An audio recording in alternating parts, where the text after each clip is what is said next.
Ahab mempunyai 70 orang anak laki-laki di Samaria. Yehu menulis surat dan mengirimnya ke Samaria, kepada pembesar kota itu, kepada para tua-tua dan kepada para pengasuh anak-anak Ahab. Bunyinya, sekarang, segera sesudah surat ini sampai kepadamu, kamu yang mempunyai anak-anak tuanmu di bawah pengawasanmu, lagi pula mempunyai kereta dan kuda, dan kota yang berkubu serta senjata, maka pilihlah seorang yang terbaik dan yang paling tepat dari antara anak-anak tuanmu. Lalu dudukkanlah dia di atas tahta ayahnya. Kemudian berperanglah membela keluarga tuanmu. Tetapi mereka sangat takut dan berkata, sedangkan kedua raja itu tidak dapat bertahan menghadapinya, bagaimana mungkin kita ini dapat bertahan? Sebab itu kepala istana dan kepala kota, juga para tua-tua dan para pengasuh mengirim pesan kepada Yehu. Bunyinya, kami ini hamba-hambamu, dan segala yang kau katakan kepada kami akan kami lakukan. Kami tidak hendak mengangkat seseorang menjadi raja. Lakukanlah apa yang baik menurut pemandanganmu. Kemudian Yehu menulis surat untuk kedua kalinya kepada mereka. Bunyinya, jika kamu memihak kepadaku dan mau menurut perkataanku, ambillah kepala anak-anak tuanmu dan datanglah kepadaku besok kira-kira waktu ini ke Yisrael. Adapun ke-70 anak raja itu tinggal bersama-sama orang-orang besar di kota itu yang mendidik mereka. Tatkala surat itu sampai kepada mereka, mereka mengambil anak-anak raja itu, menyembelih ke-70 orang itu, menaruh kepala orang-orang itu ke dalam keranjang, dan mengirimkan semuanya kepada Yehu di Yisrael. Ketika suruhan datang memberitahukan kepadanya, telah dibawa orang kepala anak-anak raja itu. Berkatalah Yehu, susunlah semuanya menjadi 2 timbunan di depan pintu gerbang sampai pagi.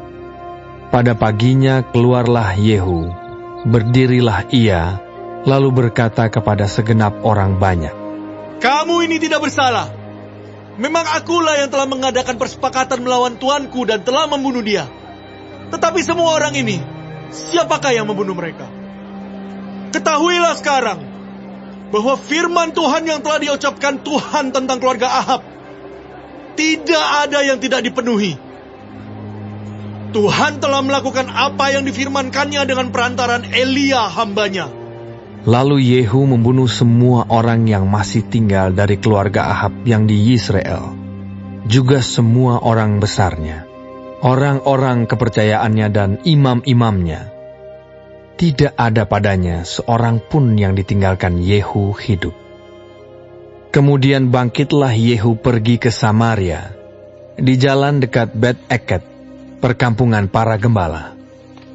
Bertemulah ia dengan sanak saudara Ahazia, Raja Yehuda, lalu ia bertanya, siapakah kamu ini? Jawab mereka, kami adalah sanak saudara Ahazia, dan kami datang untuk memberi salam kepada anak-anak raja dan anak-anak ibu suri. Berkatalah Yehu, tangkaplah mereka hidup-hidup. Lalu ditangkaplah mereka hidup-hidup dan disembelih dekat perigi Bet-Eket, 42 orang, dan tidak ada seorang pun ditinggalkannya hidup daripada mereka. Setelah pergi dari sana, bertemulah ia dengan Yonadab bin Rekab yang datang menyongsong dia.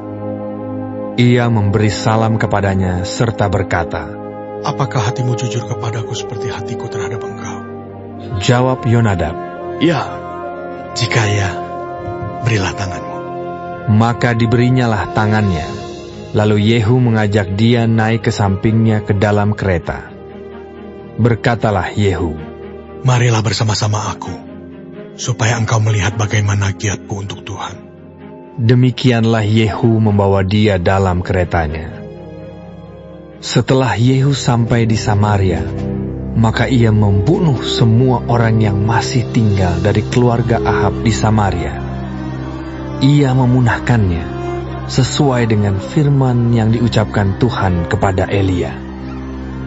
Kemudian Yehu mengumpulkan seluruh rakyat, lalu berkata kepada mereka, Adapun Ahab masih kurang beribadah kepada Baal, tetapi Yehu mau lebih hebat beribadah kepadanya. Oleh sebab itu, panggillah menghadap aku semua nabi Baal, semua orang yang beribadah kepadanya dan semua imamnya. Seorang pun tidak boleh tidak hadir, sebab aku hendak mempersembahkan korban yang besar kepada Baal. Setiap orang yang tidak hadir tidak akan tinggal hidup. Tetapi perbuatan ini adalah akal Yehu, supaya ia membinasakan orang-orang yang beribadah kepada Baal. Selanjutnya, Yehu berkata, tentukanlah hari raya perkumpulan kudus bagi Baal. Lalu mereka memaklumkannya. Yehu mengirim orang ke seluruh Israel. Maka datanglah seluruh orang yang beribadah kepada Baal. Tidak seorang pun yang ketinggalan.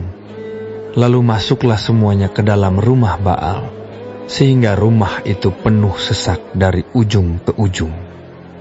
Kemudian berkatalah Yehu kepada orang yang mengepalai gudang pakaian, keluarkanlah pakaian untuk setiap orang yang beribadah kepada Baal. Maka dikeluarkannyalah pakaian bagi mereka. Sesudah itu masuklah Yehu dan Yonadab bin Rekab ke dalam rumah Baal. Lalu berkatalah ia kepada orang-orang penyembah Baal di situ, periksalah dan lihatlah, supaya jangan ada di antara kamu di sini seorang pun dari hamba-hamba Tuhan, melainkan hanya orang-orang yang beribadah kepada Baal. Lalu masuklah mereka untuk mempersembahkan korban sembelihan dan korban bakaran. Adapun Yehu telah menempatkan 80 orang di luar dan telah berkata, siapa yang membiarkan lolos seorang pun dari orang-orang yang kuserahkan ke dalam tanganmu, nyawanya lah ganti nyawa orang itu. Setelah Yehu selesai mempersembahkan korban bakaran, berkatalah ia kepada bentara-bentara dan kepada perwira-perwira, masuklah, bunuhlah mereka, seorang pun tidak boleh lolos. Maka dibunuhlah mereka dengan mata pedang, lalu mayatnya dibuang. Kemudian masuklah bentara-bentara dan perwira-perwira itu ke gedung rumah Baal. Mereka mengeluarkan tiang berhala rumah Baal itu, lalu dibakar. Mereka merobohkan tugu berhala Baal itu, merobohkan juga rumah Baal, dan membuatnya menjadi jamban. Begitulah sampai hari ini. Demikianlah Yehu memunahkan Baal dari Israel.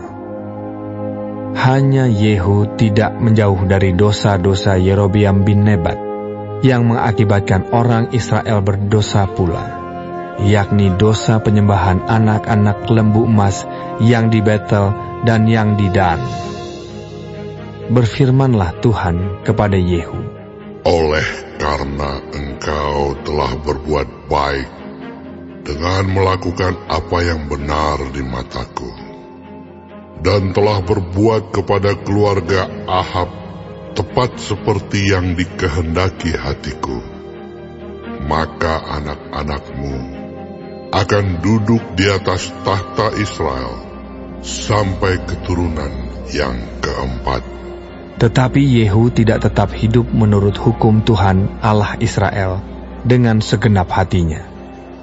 Ia tidak menjauh dari dosa-dosa Yerobeam yang mengakibatkan orang Israel berdosa pula. Pada zaman itu, mulailah Tuhan menggunting daerah Israel, sebab Hazael mengalahkan mereka di seluruh daerah Israel.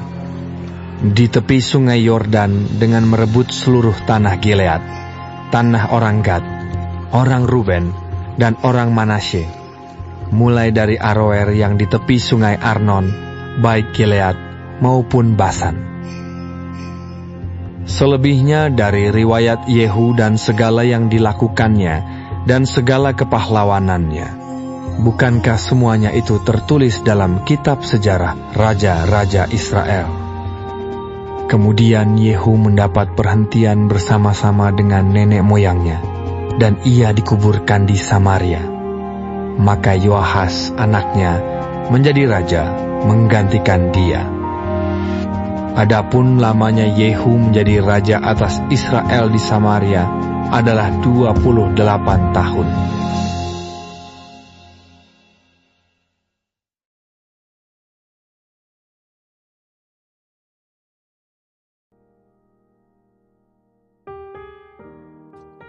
Shalom semua jemaat Tuhan, kembali kita di dalam pendalaman Alkitab Clearsight. Sekarang kita sudah memasuki kitab 2 Raja-Raja 10. Tuhan Yesus memberkati. Tema utama kita pada hari ini adalah ketaatan yang tidak utuh melemahkan panggilan Tuhan.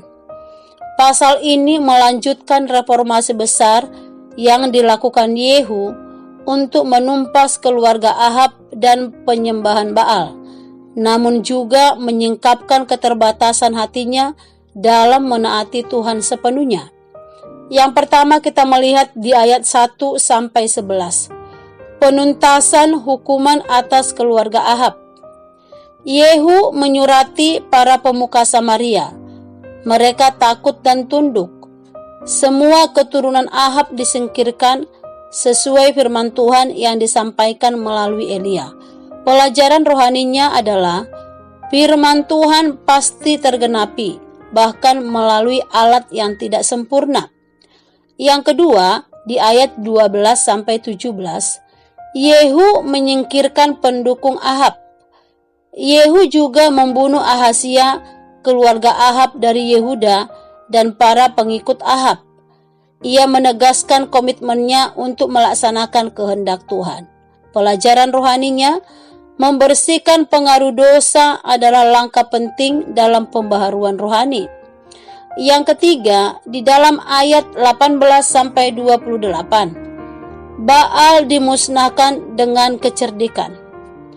Yehu menggunakan strategi untuk mengumpulkan seluruh penyembahan Baal, lalu memusnahkan mereka dan merobohkan rumah Baal. Pelajaran rohaninya, Tuhan membenci penyembahan berhala dan menghendaki ibadah yang murni. Yang keempat, di ayat 29-31, ketaatan yang tidak sempurna.